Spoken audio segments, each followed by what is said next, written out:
है कि परमात्मा ने हमें विवेक बुद्धि दी है, कर्म करने का अधिकार दिया है। बाकी 84 लाख योनियां भोग योनियां हैं। कितना सुंदर परमात्मा ने ये योनि हमको दी। परमात्मा की साया जब से पैदा हुए तब से हमारे साथ है, और जब हम इस जहान को छोड़ के जाएंगे तब भी हमारे साथ है।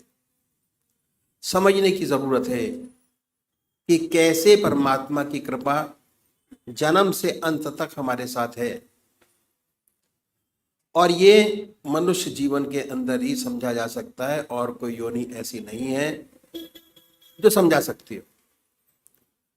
परमात्मा ने बड़ी असीम दया कृपा कर हमको मनुष्य योनि प्रदान की। सबसे बड़ी देन।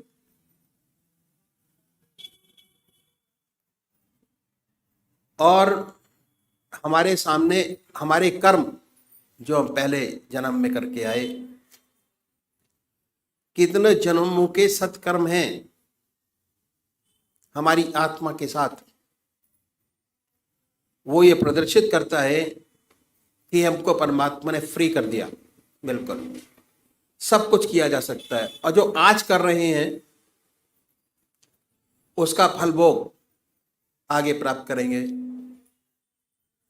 तो इसलिए जिस कर्म को पहले करके आए, अगर उसी कर्म को बढ़ाएंगे, हमारा जीवन बड़ा सुंदर, और ये जीवन क्या, अगले जो जीवन होंगे वो भी बड़ी सुंदर और सुखद पूर्ण व्यतीत होंगे। ये तो हो गई, present will be very good.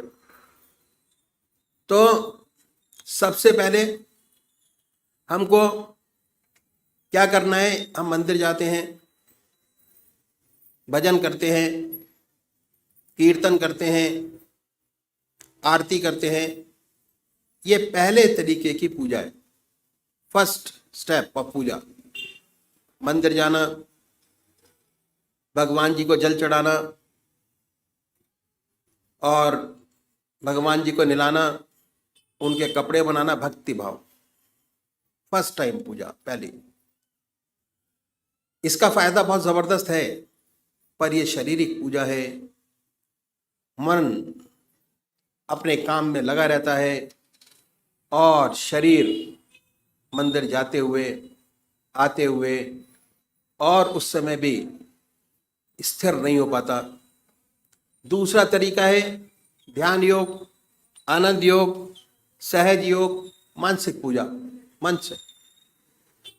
उसमें शरीर तो इन्वॉल्व होता ही है, साथ साथ मन के अंदर ये धारणा रहती है कि हमारा इष्ट हमारे सामने विद्यमान है, और कंसंट्रेशन हमारा जो पहली पूजा है उससे थोड़ा अधिक बनना शुरू हो जाता है। हमारा रास्ता ध्यान योग का दूसरे नंबर का तरीका है, जिसमें मन और शरीर दोनों साथ साथ इन्वॉल्व होते हैं, और कंसंट्रेशन हमारा बहुत सुंदर और अच्छा बनता चला जाता है अपने इष्ट के चरणों में। तो सबसे पहली बात कि हमको एक इष्ट का चुनाव करना है। सबसे पहला काम जो साधक है, सबसे बड़ा उसका काम एक इष्ट का चुनाव करना, और वो भी जो आपकी आत्मा को सबसे प्यारा और सुंदर लगता है उसको चुने। कोई वे राम को मानते हैं, कोई कृष्ण को मानते हैं, कोई देवी को मानते हैं, कोई हनुमान जी को मानते हैं। जो जिसका इष्ट है, 33 करोड़ देवी देवता में अपने इष्ट को चुन लीजिए, जो आपकी आत्मा को सबसे प्यारा लगता है।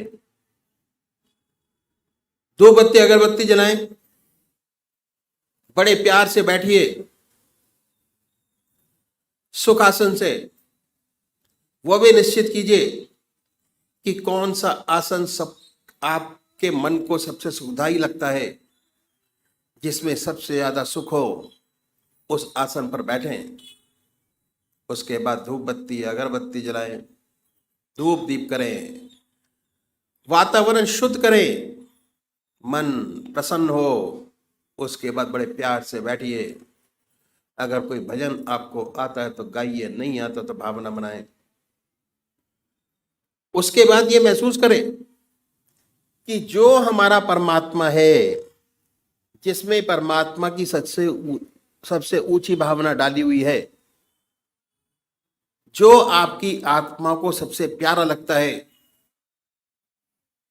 उसको ये महसूस करें कि वो हमारे सामने विद्यमान है, आपके सामने सह शरीर बैठा हुआ है। अब वो फोटो में नहीं है, मूर्त में नहीं है, सह शरीर हमारे सामने मौजूद है। ख्याल से उस पवित्र मूर्त को अपने सामने बनाएं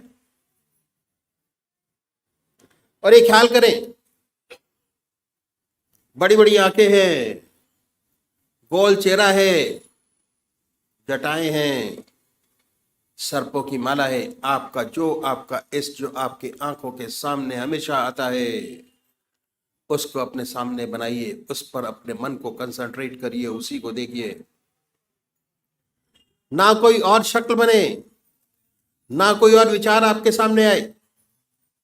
पर जैसे ही आप ये प्रोसेस शुरू करेंगे, ऐसे ऐसे विचार आपके सामने आएंगे जो आपने जिंदगी में कभी सोचे नहीं होंगे। उन विचारों को हटाएं, फिर अपने इष्ट की याद में लगिए। फिर अपने विचार को हटाएं, अपने इष्ट की याद में लगिए।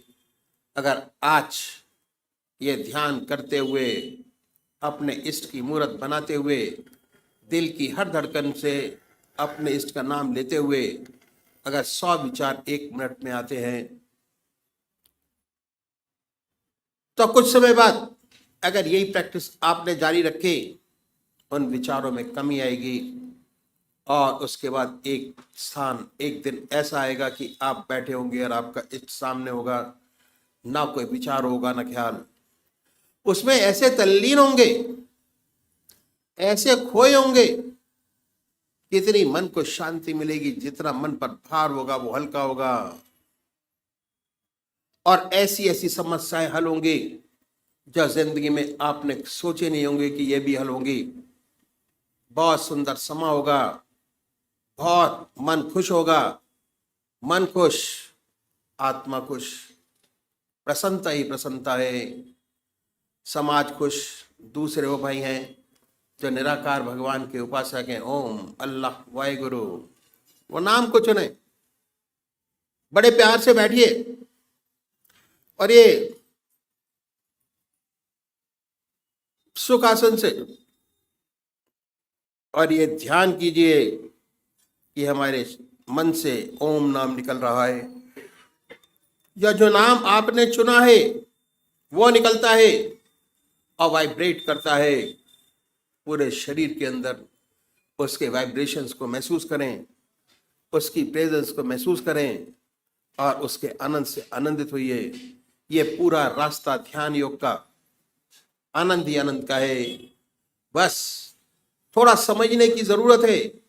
जैसे जैसे चीजें आपको समझ आती चली जाएंगी, वैसे आपका मन, हमारे शरीर के अंदर आनंद, चैतन्यता, खुशी हमारे मन के अंदर ही, हमारी आत्मा में है। जैसे जैसे उसकी पहचान होती चली जाएगी, उसके नजदीक होते चले जाएंगे, आप आनंदित रहेंगे और सुंदर काम होगा, समाज की बेहतरी होगी और बड़ी सुंदर अवस्था आपकी होगी। तो अभी एक भजन होगा और भजन के साथ साथ सभी भाई बहन अपने अपने इष्ट का ध्यान करेंगे। याद अकेले में तेरी आती है, रो लेता हूँ मैं। याद अकेले में तेरी आती है रो लेता हूँ मैं। आंसुओं से अपने मुंह अपना ही धो लेता हूँ मैं।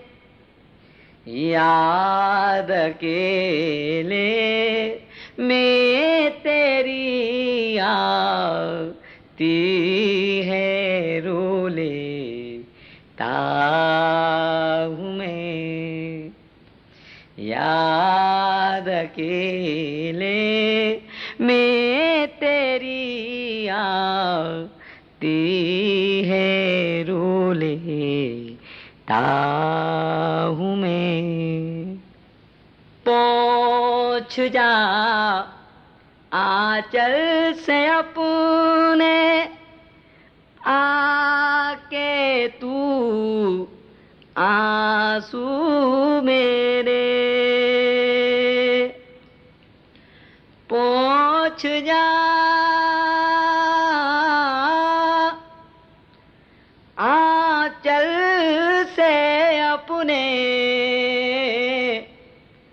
आके तू आंसू मेरे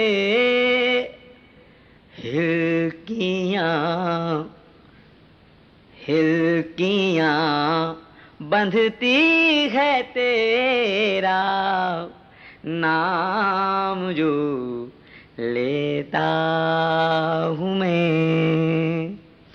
हिलकियाँ बंधती है तेरा नाम जो लेता हूँ मैं।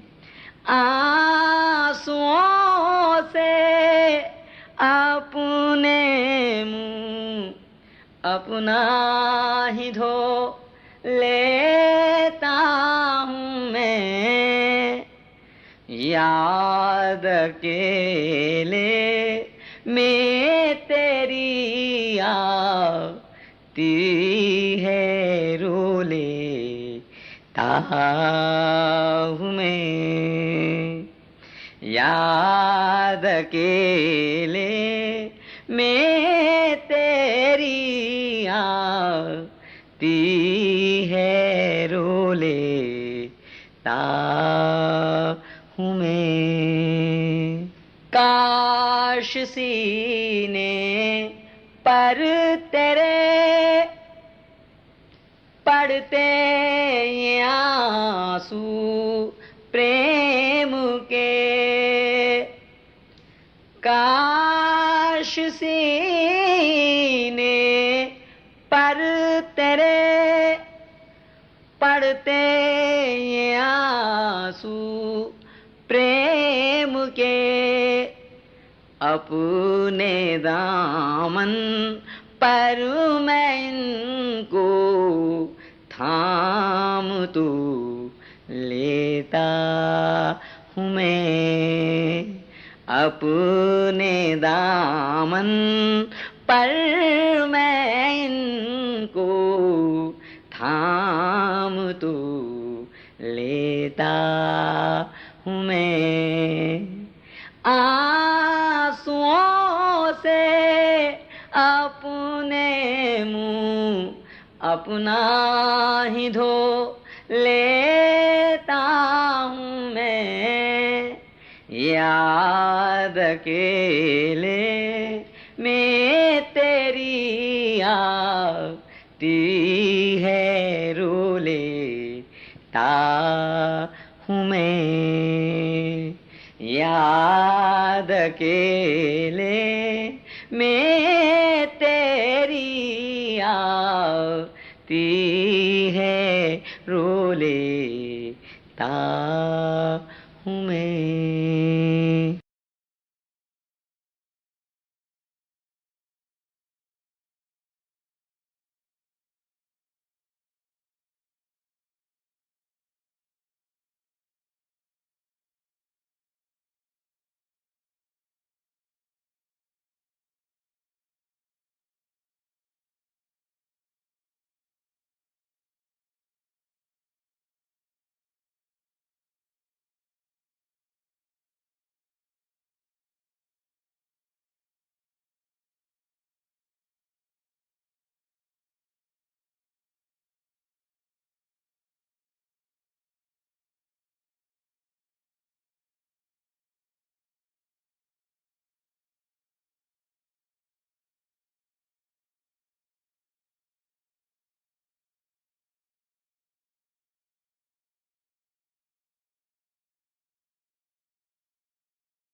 ओम जय सदगुरुदेव, जय पशरणम। श्री ब्रिजमोहन वचनामृत भाग 2, अभ्यास का अनुपम अवसर। सन 1949, स्थान कुचेसर रोड। समय बिलो के लोग सब, जानी जान की भीड़, रामा जानी जान की भी। हृदय न हर्षु विषाद कछु, बोले श्री रघुवीर, सियापति रामचंद्र की जय। जय सदगुरुदेव, जय पचरणम। तार देकर वापस आने के पश्चात गुड़, सौंठ आदि उस मुसलमान देवी ने मंगवाया था, पास के गांव के बाजार से लाकर दे दिया गया। सायंकाल लगभग 6:30 बजे पैसेंजर से पूजनीय माता जी व प्रिय सत्यपाल जी मुरादाबाद से पधारे। इसी गाड़ी से यह मुसलमान देवी, जिसने की आड़े वक्त में मदद की थी, डासना के लिए गई। यह निश्चित है कि यह देवी शादी के समय डासना नहीं पहुंच पाई होगी। धन्य है यह देवी और इसका सेवा भाव। माताजी और प्रिय सत्यपाल जी के आने के बाद काफी निश्चिंतता हो गई। जरूरत की सारी चीजें बाजार से खरीद ली गई। आवश्यक बर्तन इत्यादि असिस्टेंट स्टेशन मास्टर के यहाँ से मिल गए। यह कुचेसर रोड का स्टेशन बहुत छोटा स्टेशन है और यहाँ से कुचेसर गांव बहुत दूर है। स्टेशन सर्वथा जंगल के बीच में है। ऐसा मालूम होता था कि भगवान ने कुछ दिन के लिए जंगल में रहने के लिए भेजा हो। दूर कुएं से पानी भरकर लाना, जमीन पर बिस्तर लगाकर सोना, चिराग की रोशनी में पढ़ना तथा काम करना, हाथ के पंखे से हवा झलना, रात्रि में वन के भयानक वातावरण में रहना, यही थी यहाँ की दिनचर्या। स्टेशन जरूर था, लेकिन स्टेशन जैसी चहल पहल न थी। बहुत कम आदमी नजर आते थे। रात्रि में तो दूर दूर तक आदमी नजर नहीं आते थे। रात्रि में 9 बजे के बाद गीदड़ बोलना शुरू हो जाते थे। पास में भेड़ियों के रहने के समाचार भी मिलते रहते थे, इसलिए काफी सतर्क रहना पड़ता था। एक बात बड़ी अच्छी थी कि सायं 6 बजे से लेकर प्रातः 7 बजे तक बड़ा शांत वातावरण रहता था। 7 बजे के पश्चात जब पहली गाड़ी आती थी, तब चहल पहल नजर आती थी। रात्रि में ध्यान में बैठने के लिए विशेष सुविधा थी। श्री सत्यपाल जी के आ जाने से सारा समय ही सदगुरु चर्चा या परमात्मा की याद में व्यतीत होता था।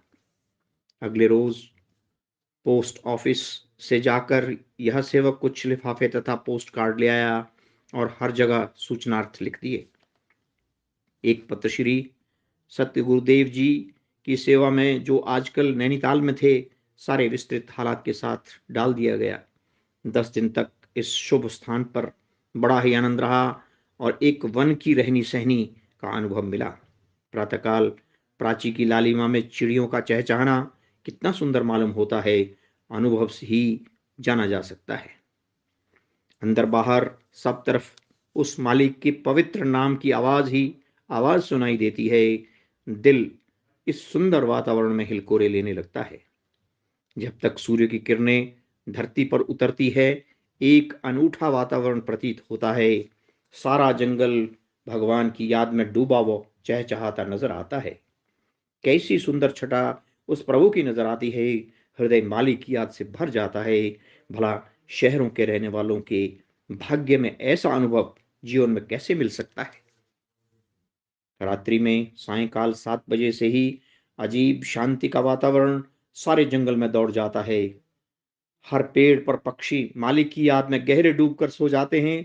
पेड़ पौधे भी उस मालिक की याद में लीन हुए मालूम होते हैं। ऊपर आकाश में तारों का प्रकाश नजर आता है। मालूम होता है कि एक साथ करोड़ों चिराग आसमान में झिलमिला उठे हों।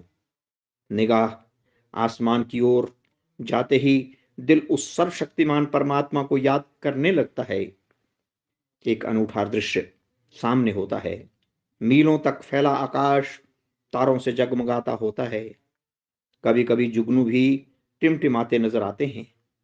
दिल इस सब प्राकृतिक सौंदर्य को देखकर मालिक की याद में स्वतः ही डूब जाता है।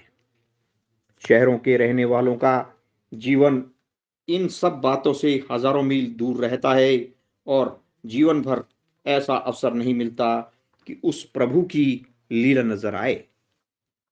इसलिए मनुष्य का चित्त परमात्मा की तरफ जाता ही नहीं। 10 दिन के पश्चात घर पर जाने का विचार हुआ। कोठरी को कलाई द्वारा पुतवा दिया गया। स्टेशन मास्टर साहिब का सारा सामान मय बर्तनों के वापिस करवा दिया गया। हम लोग सब प्रातःकाल की गाड़ी से मुरादाबाद के लिए रवाना हो गए और 10:30 बजे तक पहुंच गए। मुरादाबाद यह सेवक बच्चों को छोड़कर अकेला दिल्ली वापस आ गया। 4 सर्वत्र प्रभु दर्शन। सन 1949 स्थान दिल्ली टी 34 अतुल ग्रोव। नाथ शंभु दनु भंज निहारा, होई को एक दास तुम्हारा। आय सुकहा कहिह किन मोही, सुनीरी साई बोले मुनि को ही। दिल्ली वापिस आने के बाद और भी परमात्मा ने अधिक मौका अपनी याद का दिया। घर पर सेवक अकेला था। श्री चाचा जी महाराज के वह वाक्य याद आ गए कि जब तक साधक अपने हाथ से भोजन बनाकर नहीं खाता, तब तक राम नाम की चाशनी में उसका दिल पूर्णतया नहीं रंग पाता। इस सेवक ने अपने हाथ से भोजन बनाना शुरू किया। परमात्मा की याद में अंगीठी जलाई जाती, उसी की याद में सब्जी काटी जाती, उसकी ही याद में आटा गूंथा जाता और उसी की याद में चपातियां बनाई जाती और उसी मालिक की याद में खाई जाती। कितना स्वादिष्ट लगता था यह भोजन, इसका वर्णन करना मुश्किल है। फिर उसी भगवान की याद में बर्तन साफ किए जाते, पतीली की कालिख छुड़ाई जाती। ऐसा मालूम होता था कि उसकी कालिख के साथ हृदय की कालिख भी छूटती चली जा रही है। कभी कभी चौधरी श्री राम जी का आना तो सब समा ही कुछ और हो जाता, दुनिया ही बदल जाती थी। अनंत का पारावार न होता। तारीख 21 जून 1949 रात्रि में इस दास की आंख 12 बजे खुल गई। जब इसकी आंख रात्रि में खुली तो इसने अपने आप को धन्य समझा तथा प्रभु ध्यान में बैठ गया। रात्रि में 2 बजे तक यह पूजा में बैठा रहा और फिर यह लेट गया। अभी नींद इससे कोसों दूर थी और यह लेटे लेटे ही प्रभु की याद करता रहा। धीरे धीरे पूजा का समय बढ़ता गया। इसी अवस्था में इसने अपने सर के भीतर अंदर में क्षण मात्र के लिए बड़ा तेज प्रकाश देखा, जो बहुत ही क्षणिक था, और इसी नशे में यह सो गया। रात्रि में इसके पश्चात इस दास ने यह स्वप्न देखा कि सोते सोते इसकी आंख खुल गई और इसने एक मनुष्य को सफेद कपड़े पहने, अपना मुंह ढांपे, दास के पैरों के पास अजीब तरह से बैठे देखा। यह दास एकदम डर गया। डर में चिल्लाना चाहता था, परंतु वह मनुष्य उसी अवस्था में वहीं बैठा रहा, तनिक भी ना हिला। इतने में इसे ऐसा प्रतीत हुआ कि यह बिल्कुल जाग रहा है और उस मनुष्य की कमर में घूंसे मार रहा है और उसके शरीर में घूंसे लगते महसूस किए, जैसे वास्तव में ही यह किसी मनुष्य देह को पीट रहा है। इस पीटने पर भी वह न हटा और अविचल वैसे ही बैठा रहा। तो इसे ऐसा मालूम हुआ कि कोई कह रहा है। कबीर साहब ने गधी के 3 मर्तबा ताना तोड़ने पर भी उसे कुछ नहीं कहा, परंतु तुझ जैसे मूर्ख ने उठाकर डंडे जमा दिए। यह सब तेरे ही गुरुदेव की माया है। अंधे, क्या इस मनुष्य में अपने गुरुदेव को नहीं देखता, जो तू इससे भय करता है और इसी भय से मतवाला होकर उसकी कमर बेकार पीटता है और अपनी कमाई नष्ट करता है। इतने में ही इसकी आंख खुली। यह सोते से बैठा हो गया। वह मनुष्य अब वहां नहीं था। यह पागल की तरह अपनी काली करतूत पर रोने लगा और क्षमा याचना करने लगा। यह पछतावा था कि इसने अपने परम पूजनीय गुरुदेव के साथ क्या पागलपन किया। इसे बड़ा दुख था। दुख से यह पागल था। इतने में ही इसने अनेक सांप देखे।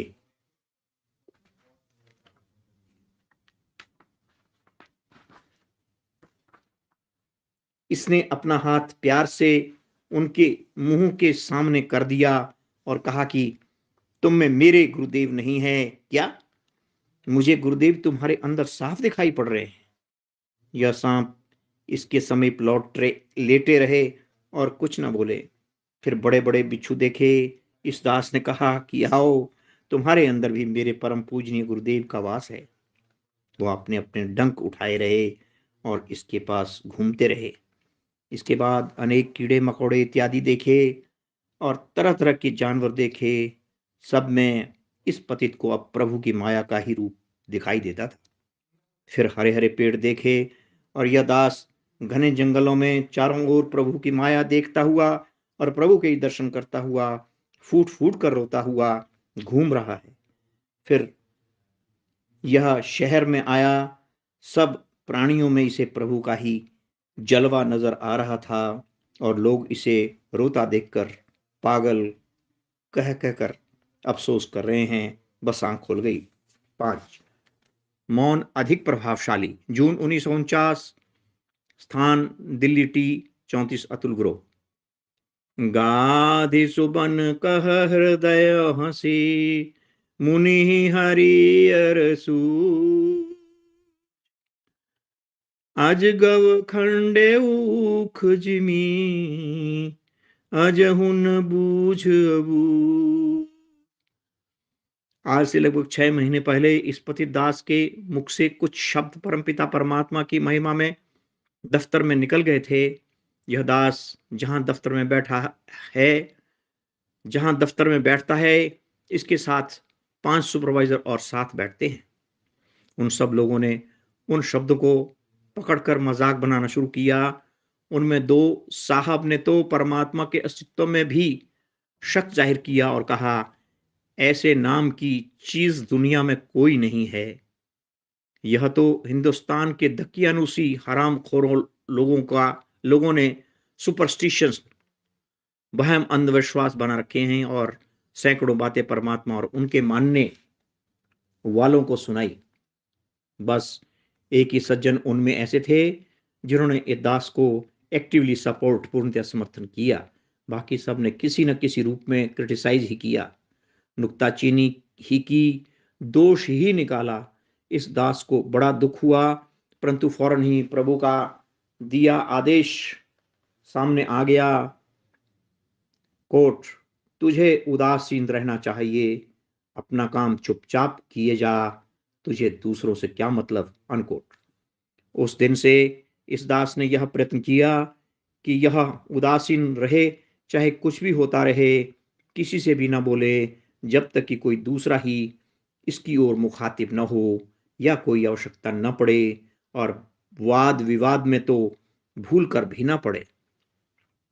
आज 6 महीने बाद प्रभु के परम पवित्र चरणों के प्रभाव से नक्शा स्वतः ही बदल गया है। इस दास ने तो इस विषय पर चर्चा छोड़ दी है।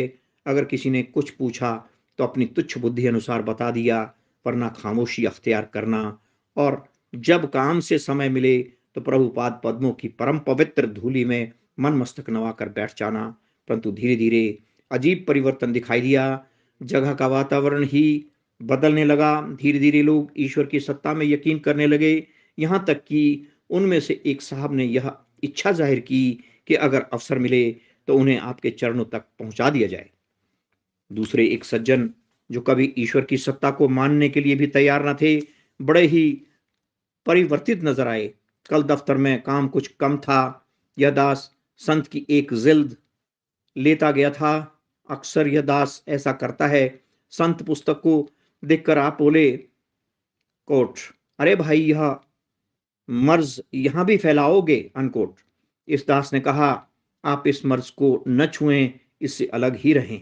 और मन में परमात्मा से विनती की कि इन पर भी प्रभु अपनी कृपा करें। कुछ समय बाद ही यही सज्जन इस मर्ज में मुब्तला पाए गए और घंटे भर तक संत पढ़ते रहे और वह उन्हें इतना अधिक पसंद आया कि कहने लगे, क्या यह रिसाला अब नहीं निकलता? बड़ा अच्छा है, इसमें बड़ी सुंदर बातें हैं और जगह जगह से इस दास को जो बातें इन्हें पसंद आती थी पढ़कर सुनाते रहे। यह दास बड़े चाव से सुनता रहा। आखिरी बात जो उन्होंने सबको मुखातिब करके और बड़े चाव से एम्फेसिस के साथ सुनाई वह यह थी, कोट, जिसका गुरु कोई नहीं होता उसका गुरु शैतान होता है। लोगों के दो ही मत है, एक गुरु मत, दूसरा मन मत। अनकोट। सब लोग उनकी ओर अचंभे से देख रहे थे। जब वह चले गए तो उनमें से एक बोले, जब पास बैठकर इतना असर हो जाता है और इतना परिवर्तन नजर आता है तो भला सत्संग का प्रभाव कितना अधिक होगा। यह दास मन ही मन प्रभु की परम पवित्र चरण धूलि की सराहना कर रहा था और प्रभु की अनुपम लीला देखकर हैरान था। प्रभु सर्वशक्तिमान तथा परम दयालु, परम कृपालु है। उन्हें कृपा करते देर नहीं लगती। ओम शांति। परमात्मा तू ही है, तेरी इच्छा पूर्ण हो।